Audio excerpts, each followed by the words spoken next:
So, how does it feel when you play Roll Up to Win with Tim Hortons? Buy a hot or cold beverage using the Tim's app and find out. Roll in the app for a chance to win prizes ranging from free coffee and donuts to a Universal Orlando resort vacation or a sweet car. Oh, don't forget the TV. And this year, every roll is a shot at a $1,000 daily giveaway drawing for two $500 prizes. Roll up to win and get treated by Tim's.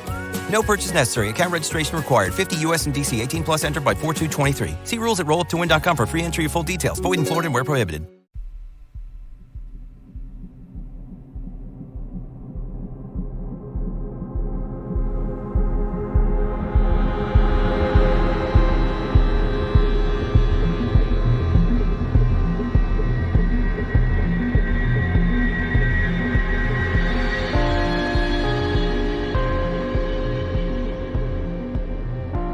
Hello and welcome to mini episode 252 of Real Life Ghost Stories, and I have 3 spooky stories for you today, and the last story comes from January the 6th, 2023, and story number 1 comes from Laurissa. When I was little in the 1970s, I used to have nightmares several times a month about Charlie McCarthy type puppets biting me.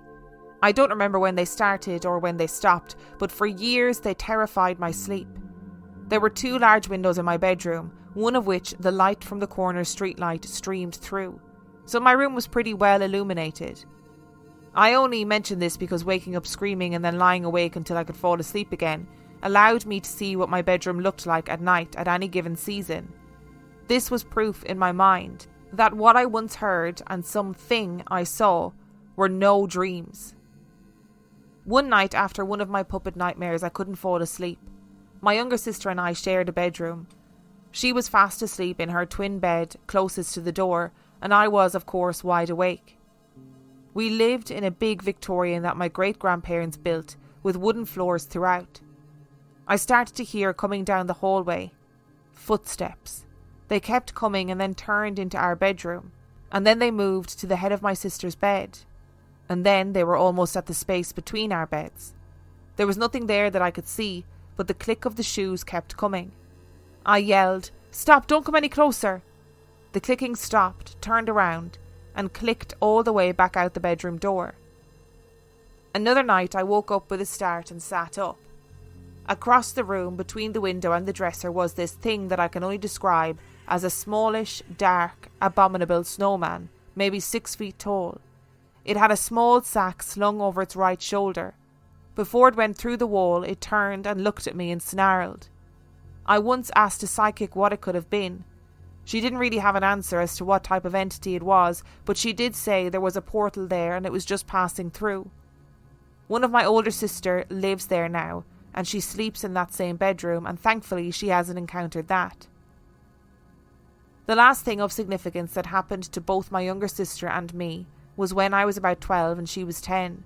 We were having a sleepover with our neighbourhood friends, and our mother put us in the living room, which wasn't very big. To make room for us all, she pushed some of the furniture to the side of the room. My sister and I usually didn't sleep next to each other during sleepovers, but for some reason this night we did.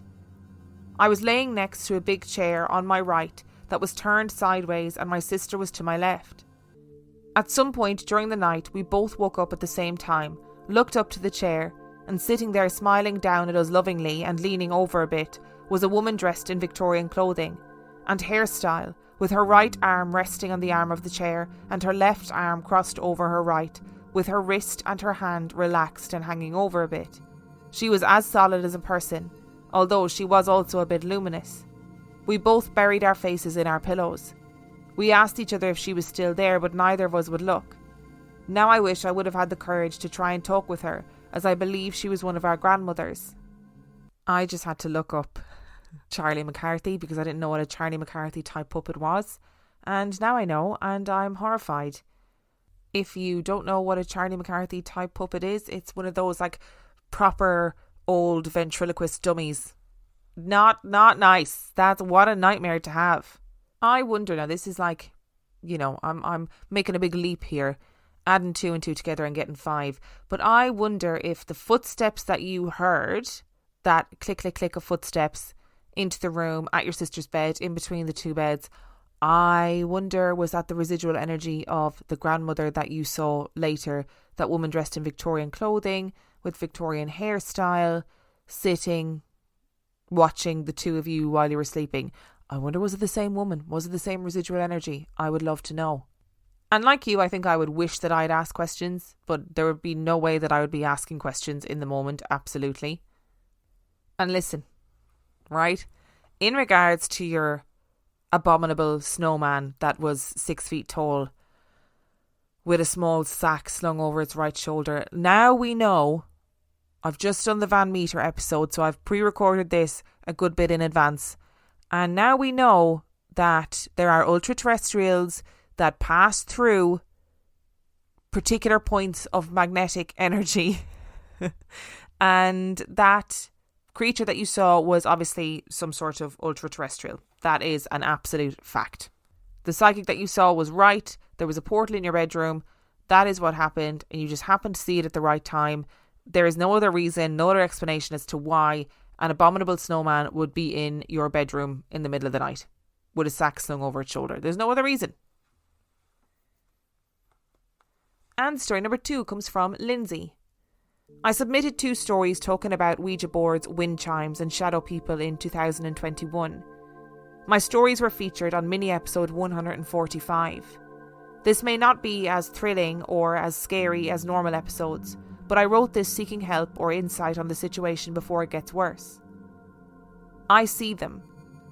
I believe I had mentioned I only see shadow people at my mother's house and how the sightings have dwindled over the years. And that remains true for my mother's house. I still live in the same home with the same boyfriend and the same dog as my previous story. I hadn't experienced anything paranormal or even odd at my home for the first year. After a while, I've begun to notice things. They began small and explainable. The towel falling off the towel rack while I'm in the bathroom and I'm not looking at it. My dog staring at nothing and barking. And even things falling inside my fridge while I'm in the kitchen and the fridge doors are closed. Lately, though, it's been happening in plain sight.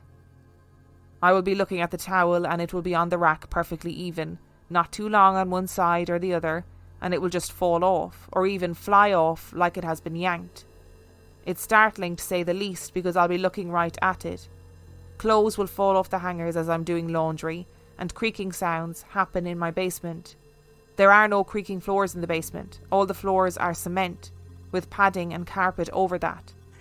I have to rush down the stairs and hurriedly grope the wall for the light switch from this newfound fear. All of these occurrences happen when it's just me at home.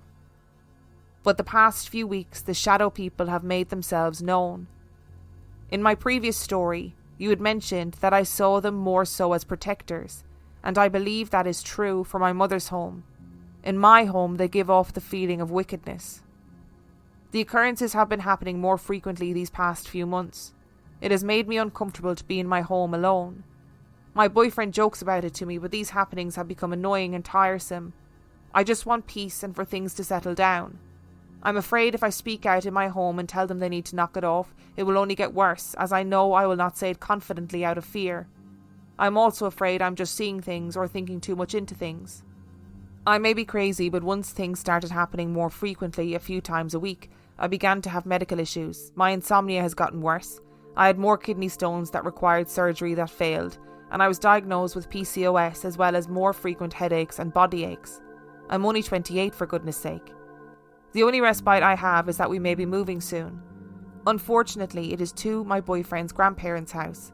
His grandmother had a severe accident that caused her death while in the home. No, she didn't pass in the home. His grandfather's health quickly declined after, and he recently passed, not in the home either.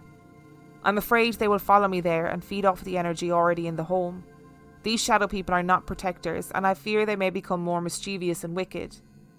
It does sound like you're in a bit of a predicament, Lindsay, and it sounds like it's really taken its toll on you. And if I were in your position where these things were happening all around me, I would be feeling pretty stressed out too. And I think the first thing I would do is I would speak to your partner about it and make him really aware that actually it's not funny, and make him really aware that these things are happening around you and it is really annoying and you're really tired and you're struggling with it. And because I think that sometimes in these situations, people will make jokes and they'll be like, ha ha ha, you know, you've got a ghost or the house is haunted or whatever. And for the person who is experiencing that, it can be really difficult and really traumatic. So I would speak to him about it and just say, look, I am seeing these things. I'm hearing these things. It is not happening when you're here. It's happening when you're not here. And I'm finding it really difficult and we need to talk about it seriously. And I know it is often unhelpful for people to try and over empathize when you're going through some stuff. But if it does help, I'm 5 years older than you, which is not really that much in the grand scheme of things. And I also have PCOS. I suffer from migraines and I have insomnia. And I generally feel pretty wretched all of the time, And these things have no age limit is what I'm trying to say. We're young people and these things happen to young people. And it may be that these things are presenting themselves now because you're stressed and not sleeping and you're struggling with the things that are happening in your house and that is having a toll on your body, rather than it being that these things are causing these medical issues for you. I know it sounds like I'm like delegitimizing your experience. I'm not trying to do that, but what I'm trying to say is that, you will be okay. And it is better to talk to people about these things, and that sometimes our medical issues kind of flare up when you're struggling with something else. And I hope that if you are moving soon, I hope that you get solace when you move. And just because, things that are negative have happened in your boyfriend's grandparents' house doesn't mean that negative things are going to be in your boyfriend's grandparents' house. It could be that whatever is happening for you at the moment is connected to the house that you're in, and that a fresh start will alleviate those concerns and alleviate those issues. But the first thing I would do is properly talk to your partner about it and say, no, this is really serious. Like, I am struggling with this and we need to talk about it without joking about it. Today's episode is sponsored by ZocDoc. So you're trying to find a cause for your symptoms. For me, it was excessive hair loss, and you end up stumbling down a TikTok rabbit hole full of questionable advice from so-called experts. But there are better ways to get the answers that you want and the care you deserve from trusted professionals and not random people on the internet. ZocDoc helps you to find expert doctors and medical professionals that specialise in the care you need and deliver the type of experience you want. ZocDoc is the only free app that lets you find and book doctors who are patient reviewed, take your insurance, are available when you need them, and treat almost every condition under the sun. No more doctor roulette or scouring the internet for questionable reviews. With ZocDoc, you have a trusted guide to connect you to your favourite doctor you haven't met yet. Millions of people use ZocDoc's free app to find and book a doctor in their neighbourhood who is patient reviewed and fits their needs and schedule just right. Go to ZocDoc.com/ghost and download the ZocDoc app for free. Then find and book a top-rated doctor today. Many are available within 24 hours. That's ZocDoc.com/ghost. ZocDoc.com/ghost. So, how does it feel when you play Roll Up to Win with Tim Hortons? Buy a hot or cold beverage using the Tim's app and find out. Roll in the app for a chance to win prizes ranging from free coffee and donuts to a Universal Orlando resort vacation or a sweet car. Oh, don't forget the TV. And this year, every roll is a shot at a $1,000 daily giveaway drawing for two $500 prizes. Roll up to win and get treated by Tim's. No purchase necessary. Account registration required. 50 U.S. and D.C. 18 plus entered by 4223. See rules at rolluptowin.com for free entry and full details. Void in Florida and where prohibited. And story number 3 comes from BriAnn. I am writing this after you read out my last story about my grandma visiting my dream and the celebrity. This is a 2-part story. The first is my grandfather's from the Korean War, and the second is my story and really where my paranormal journey begins. During the Korean War, my grandfather, Private James Foster, with the US Army, served 1.5 years. During that time, he got 4 medals: a Purple Heart, which is injury in the line of duty, combat infantry, and 2 Bronze Stars for acts of heroism. While in Korea, he was out on patrol, and he heard some talking in an area he knew no one was to be there. He walked over the hill, and a mine blew. Someone came up to him and handed him their gun to use as a crutch. You see, the shrapnel hit my grandfather in both arms and his right hip. The person led him to the medical tent, where he was able to receive treatment. When my grandfather woke up some time later, he asked who had brought him in, and that he had wanted to thank the guy for saving his life. The staff looked at him and replied, "You came by yourself. You were using your own gun as a crutch." He kept insisting someone brought him, and that was the day he started believing in guardian angels. I want to give a trigger warning for this part of the story for blood and partial amputation. My story takes place in Omaha, Nebraska in 1996. I was 7 years old, and at this point in my life, I had no idea that my dad had a brother. It was Memorial Day or Remembrance Day. I had been playing outside with my neighbour friend. I had gone inside to grab something and was holding my heavy front door open with my elbow like most adults can. But let's face facts, 7-year-olds are not that strong. I had my hand resting in the opening where the hinges are for doors. Next thing I know, the door shut and my little finger on my right hand was caught. Like most people in that situation, you pull the finger or the hand free. And here is where the trigger warning comes into play. I had sliced the tip of my finger almost clean off, and I shaved the tip of my bone. I saw my bone, and bones are white. I screamed my head off in terror and pain. Once at the children's emergency hospital room, and x-rays had been taken, the doctor had to strap me down to the table so not to kick him. I was a kid and scared and hated needles. In the far left corner of the room sat 2 empty chairs. My mother was to my left, stroking my cheek to keep me calm. My dad was behind her in the corner. He wanted to be out of the way and didn't want to see anything. The doctor and the nurse were to my right, working on my hand. And I guess I'd fallen asleep while there. I sat up on the table and looked to where those 2 empty chairs were, except now there sat a man just watching. I didn't know who he was or why he was there, but I wasn't afraid of him. When all was said and done with my finger, I asked my dad who the man was, and he said, "What man? There was no man in the room." I, being 7, stamped my foot, saying yes, there was. My dad was an ordained minister and was curious who the man was himself. He asked me later if I remember what the man looked like. I described him, and my dad said, "That sounds like my brother." I asked, "You have a brother?" And he replied, "Had." You see, my Uncle Mark passed away in 1982 at the age of 19 from a car accident. My dad pulled a photo album out that was tucked away. Flipping through it, I stopped on one photo in particular. It was him. I recognised his shirt, his hairstyle, and how he was sitting. They say numerology and synchronicities come in all shapes and sizes. I was born 7 years later. I was 7 years old when the accident happened to my finger, and I had 7 stitches to sew up my finger. 777 is a blessing. At aged 8, I asked my dad if someone in our family had a name that started with an S or a W. He wasn't sure and had to check. He asked me why. And I said, "Uncle Mark is telling me that it is your guardian angel." My dad said, "We do have someone in the family with those initials, Walter Spencer. He was a doctor from England and is 5 generations back from me. This is only the beginning of my paranormal life. I will write in with more stories." Yeah, you better write in, BriAnn. I want to hear these more stories.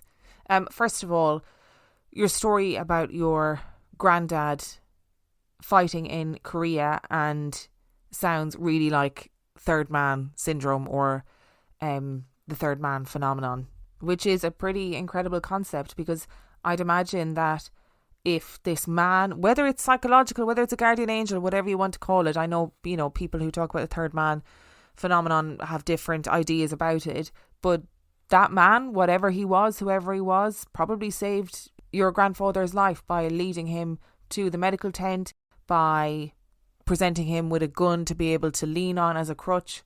It's a pretty incredible phenomenon. And your own story about seeing your dad's brother, that, I just have to say, thank you for the trigger warning, first of all, because that made me feel funny. I think everybody at some point has caught their finger in a door, right? So you know the pain, and to catch your finger in the door that badly that it slices off the top of your finger literally makes me go fizzy with discomfort. I just cannot be dealing with it. And I wonder if your dad's brother came at a time of great distress for your family, because it's never nice to have a child in pain. Do you know what I mean? It's horrible, because often when they're that young, like you were only 7, you can't say to them, if you get this injection, it's going to make you feel better, because they're just terrified. And that's hard. That's hard to watch. So it must have been really distressing for both your mom and your dad, and for you, obviously. And then you see this man who is your dad's brother. And I wonder if like the anesthetic that you would have gotten in order to, the pain relief that you would have gotten, whatever they would have given you at the time, like did that mean that you were more, did that like unlock something in your brain so that you were more inclined to see him? Was it like a different version of third man syndrome, where you were in such a state of distress and you saw what is essentially your guardian angel? Thank you so much for listening to today's episode. Thank you to Laurissa, Lindsay and BriAnn for sending in your stories. Remember, the last story came from January the 6th, 2023. And if you would like to send in your story, you can do so by emailing it to reallifeghoststoriespodcast@gmail.com. You can also check out the website reallifeghoststoriespodcast.com. And if you are desperate for some extra content, you can sign up to patreon.com/reallifeghoststories, where for $5 a month or $2 a month you get access to heaps of extra content, as well as every single main and mini episode completely ad-free. And on that note, I shall see you next time. So, how does it feel when you play Roll Up to Win with Tim Hortons? Buy a hot or cold beverage using the Tim's app and find out. Roll in the app for a chance to win prizes ranging from free coffee and donuts to a Universal Orlando resort vacation or a sweet car. Oh, don't forget the TV. And this year, every roll is a shot at a $1,000 daily giveaway drawing for two $500 prizes. Roll up to win and get treated by Tim's. No purchase necessary. Account registration required. 50 U.S. and D.C. 18 plus entered by 4/2/23. See rules at rolluptowin.com for free entry and full details. Void in Florida and where prohibited.